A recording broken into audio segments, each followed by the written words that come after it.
Now let's move on to creating links. Links will allow our users to navigate between the pages. So right now we just have the index page here, which is our home page, and we also have this catalog page.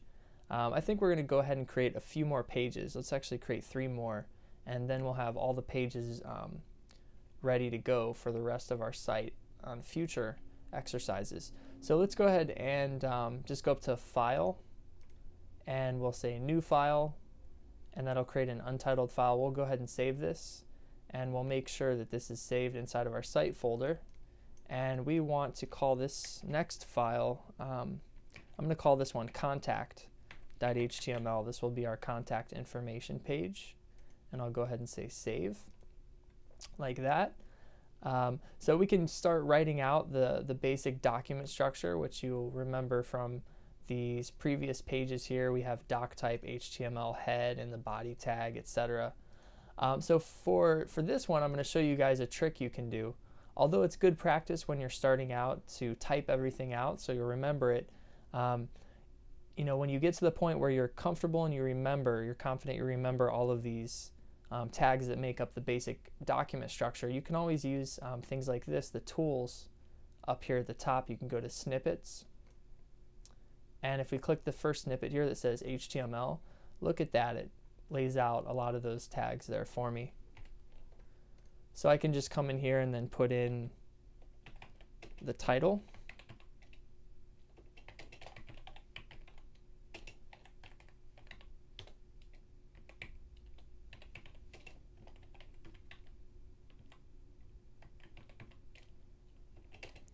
and this one's the contact page, so I'll just write contact like that.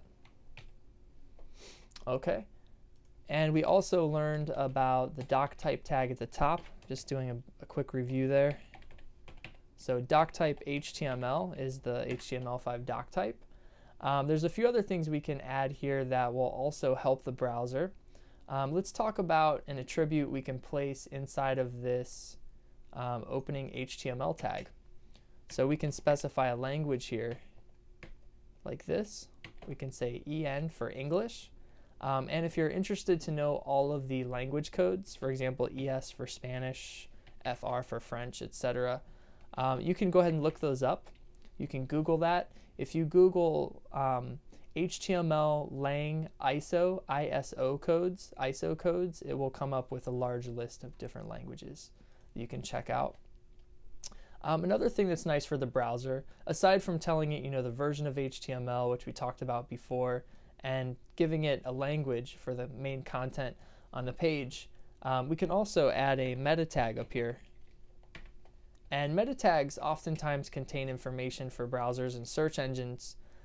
In this case, what we're going to do is we're going to give another tag called meta with an attribute of character set.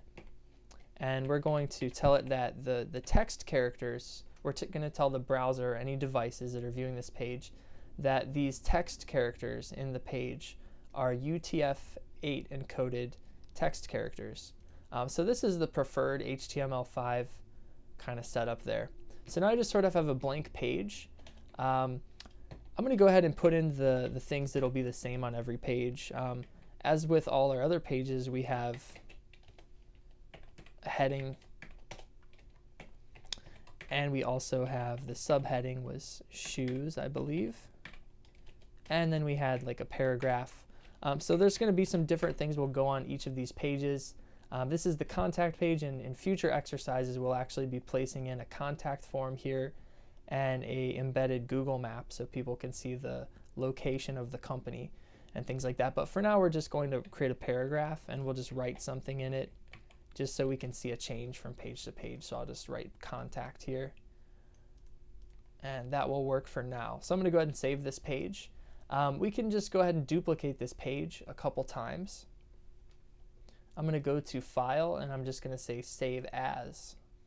And I'm going to call this next one, instead of Contact, why don't we go ahead and save this one as Pricing. So we're also going to have a page that's going to be sort of a pricing chart. We're going to insert a table into this page in a later exercise. So we'll go ahead and say Pricing and save that. And for pricing, we're going to change a few things here. We'll write the word pricing here in the title, and just so we can see the change on each page now, I'll just write pricing in the paragraph here and save that. And let's see, we have one more page. We'll do a file save as, and we'll go ahead and duplicate this page as well. Let's call this one sales. This is going to be a page that's going to where we're going to list all of the sales for our site. So here we'll go ahead and change this to, we'll say on sale for that, and we'll say like sales here for the paragraph, just so we can see a change when we navigate between the pages. And again, we'll be putting more content in here later. This will be just enough to get us started. Okay, so those are all saved. Let's jump back to the index page. Here I'll just click on index. You'll notice in Sublime Text, if you just click on a file, it will change that file, and if you double click, it will actually open up an additional tab for the file. So usually when I'm working on a site, a lot of times I'll just go through and double click on each of the files I intend to work with, like that, and then I can switch between all of these tabs up here, which is kind of nice. You can even drag and drop and move these around. Another cool thing you can do is you can split the screen. For example, on Mac, you can do Command Option and then a number, and the number you hit at the top of the keyboard, the keypad will determine how many times it splits. So if I say Command Option 2, it will split the screen into 2, and that allows me to drag these tabs from one side to the other, so I can actually view multiple files at the same time, which is kind of nice. So that's a Command Option and then a number at the top of your keyboard. You can play around with that. You can do Command Option 3, it'll split 3 times. Command Option 4 will split 4 times, although that's kind of narrow to read the code there. But you could see you could actually have like 4 different files open in each tab like that, which would be kind of nice. And if you want to get back to the normal, you just do Command Option 1. So that's Command Option on Mac. On Windows, I believe it's Control Option, but you might have to look that up in order to, yeah, you know what, I'll go ahead and I'm going to figure that out, and I will post that in the information underneath this video for you guys. Okay, so back to links though. What we want to do now is we want to link between all these different pages. So I decided I want my links to live just underneath this heading here on each of the pages. We'll have like a navigation bar we're going to place here. Okay, and we're going to put some links here. I'll just write a little comment that these are links. So the specific element that we use to create links is an anchor element. It uses the letter A like this. It has an opening and a closing A, and anything that you surround with this opening and closing A tag is going to become a link. For example, we're actually going to link to this text here first. We'll create some text that says about, and we'll turn this text into a link again by surrounding it with this A tag. So A stands for anchor link, but if it's helpful, you can also think of the word action, A for action, because what this does is it creates an action where when you click on something, it changes to a different page, right? Okay, so aside from surrounding text with these anchor links, these A elements here, we can also surround images. So for example, this image down here, if I wanted this image to link somewhere when I clicked on it, I could also surround this guy with A tags like that. This particular image, I'm not really interested in this one linking anywhere, so I'll erase it off that. But just to show you that you can in fact, just turn links themselves, or excuse me, you can turn images themselves into links. Okay, so for this first try, we're just going to turn this text into a link. So surrounding this text with this A tag tells the browser that it's supposed to be a link, but we still haven't told the browser where we want it to actually navigate to, where we want it to jump to when we click this link. So in order to do that, we have to add an option here into the opening A tag, and this attribute is called href. Href stands for hypertext reference, or hyperreference. Remember, these pages are HTML pages, which is hypertext pages or hypertext markup language pages. So this is referring to referencing a specific HTML page, if that makes it easier to remember there, href.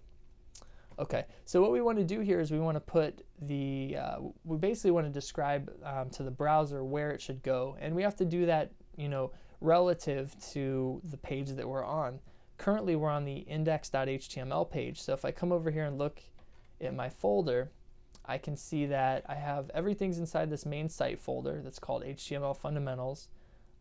This time we're not linking to any images, so I don't have to worry about the folder name there. And it looks like all of these HTML pages are in fact just living side by side in the same folder.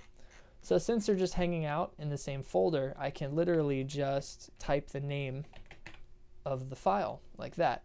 Now again, if these pages were in a different folder, you could type the folder name to tell the browser to go into the folder and then find that file. And again, if you wanted to go out of folder, you could do .. which will exit the current folder and look for a file or another folder. In this case, we don't need to do either of those because they are just hanging out, living in the same folder. Great. So that's the first link. That's all we need to do to get that one to work. And I'll go ahead and create another one of these. We'll create one for each page. So that's a href. You'll get used to writing that a lot. And I'll go inside here and we'll put some text. Let's see, the next thing we're going to link to is the sale page, so I'll just write on sale. And then here, the actual physical HTML page we want to link to is called sale.html. Just like that. Oh, you know what? Here I called it sale, but here it's called sales with an S. Now that's going to create a problem. These names have to be exactly the same. So this is actually going to break the link here. So if I call this sale here, I better make sure to call this sale over here. I think what I'll do is I will right click on this file and I'll say rename, and then down here at the bottom I can erase that S and hit return, and that'll fix it. It's a good thing I caught that when I did, because that'll actually break the link. Okay, nobody wants broken links, that's no fun. Okay, so we're gonna go ahead and just make a couple more of these just to give you the idea of how it works. The next thing we're going to do is, after sale, is the catalog page, which we already built, and that links to catalog.html, just like that. And these are case sensitive. So here in the file name, if it was a capital C in the file name, I would need a capital C there. Sometimes the browser is more forgiving locally on your computer. On the computer in front of you, you might, accidentally use a different case sensitivity, like a capital C, lowercase c, and for some reason it'll still work for you locally, but then when you upload it to the server, it may not work. So it's always good to be aware of the spelling of things and the case, whether it's uppercase or lowercase. Okay, next, let's move on to the next page. So after catalog, we're going to link to a page called pricing.html, and the text there is called pricing.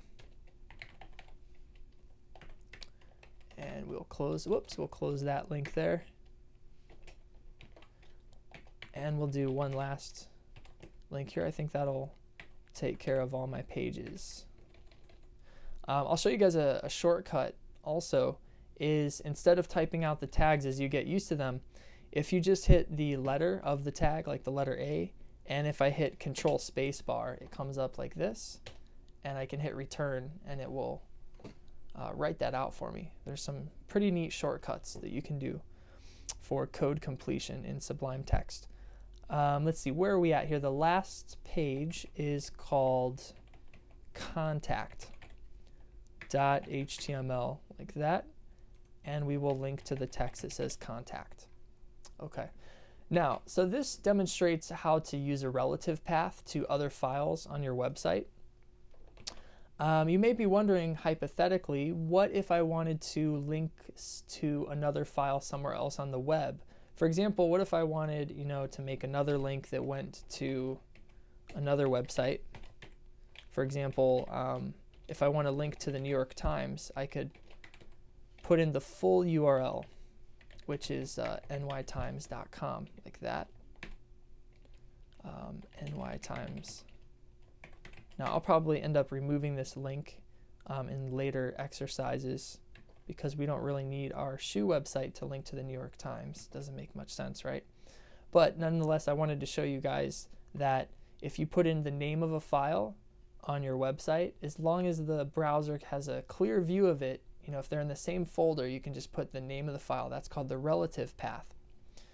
Now, if you ever want to link to something somewhere else on the web, you can put in the full domain name like this, which is called the absolute path here. This is the absolute URL path.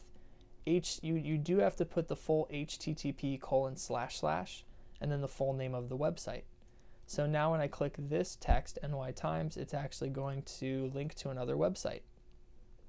Okay, so by default, if you just use href and you click on either an image or some text with the anchor tag set up like this, what's going to happen is, which we're all quite familiar with, is that the screen will change. We'll be looking at one page, we'll click a link, and it will switch to the other page. Now in situations where instead of changing the page that you're currently on, if you'd like to force the browser to open a new tab, a new browser tab, or a new browser window, what you can do is you can use another attribute in here, which is called target. So I'm going to go inside of this A tag here, this last one for the New York Times, and after this href here, I'm going to go ahead and come in here. We'll zoom in a bit and hit a space, and we'll say target, like that. There we go. Target is the name of the attribute, and then we'll go ahead and put some quotes. Notice if you have multiple attributes, what happens there is you just simply put a space. We can even put this on its own line so it's easier to see. How about that? Okay, so you can see here that if I have multiple attributes, we have a single attribute here, and then there's a space, and then we have another attribute there. Okay, and attributes like these are only in the opening tags, right? Never in the closing tag. Okay, so under target, we can tell it to target a new blank browser tab by saying _blank, like that. The underscore is important. You have to put that in there too. This is a specific value that the browser understands as, instead of targeting self, the default is target self, which looks like this. And that means that when you click a link, whatever window you're in, you're going to lose the view of that page, but it's going to switch to the view of the next page you're linking to. And if you'd like to do that, you really don't have to specify. So for these ones up here, I didn't specify a target. So when I click these, it's just going to change the page. However, for this one, I specified target blank, and that's going to open up a new browser tab. Let's go ahead and save this. And what we're going to do is we're going to copy and paste these links to all the other pages here. So I'm going to highlight all of this code from, for me, it's on line 17 here, all the way to line 19. Line numbering may be slightly different for you on your exercise code, depending on how much you wrote or how many line returns you did. But right here in this section, I'm just going to copy all those links we just wrote. So I'm going to highlight those and say Edit Copy, which you can see the shortcut there is Command-C on Mac or Control-C on Windows. And we're going to go to the other pages in the site. Let's go to Contact, and we'll go underneath the heading and paste those links there and save. Let's go to the Sales page, and we'll go underneath the headings and paste those links and save. And let's go to Catalog, and we're going to go under the headings. We're going to paste those links and save. And it looks like we're all done there. That's the, well, this is only 4 pages. It looks like I'm missing something there. We don't have pricing yet. That's what I'm missing. Okay, so we're going to go into pricing, the last one, and go under the headings and paste and save.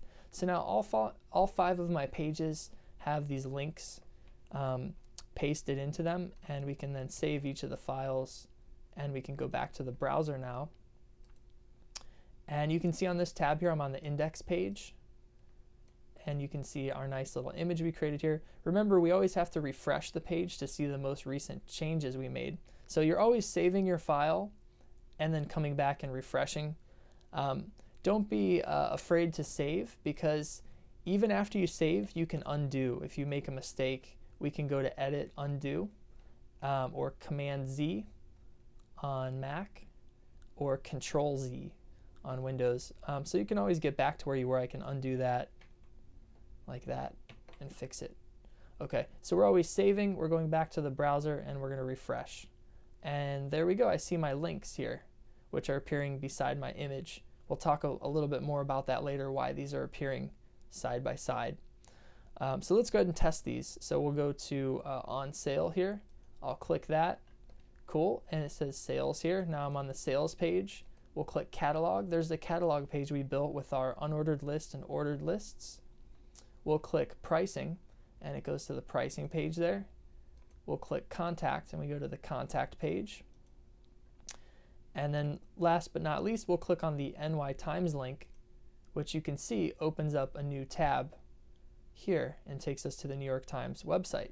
So because I said target blank, like this, that is causing a new browser tab to open. The thing that's nice about that is that I can still get back to the site. I haven't left this site here. I can just use that browser tab, right? So again, if I click this, opens up a new browser tab here. We can just close that and get back to the site we are already on. Okay, good job everybody. You just built your first web page, your first website. So this is really what web pages are. Websites are essentially, linking between several web pages. And although this one's, not very attractive looking yet, we're going to learn more and more and push it further so we can build, really professional, polished looking sites. Okay, so good job. What you're going to want to do now is you're going to want to move on to the first code challenge where you're going to start building your own site pages.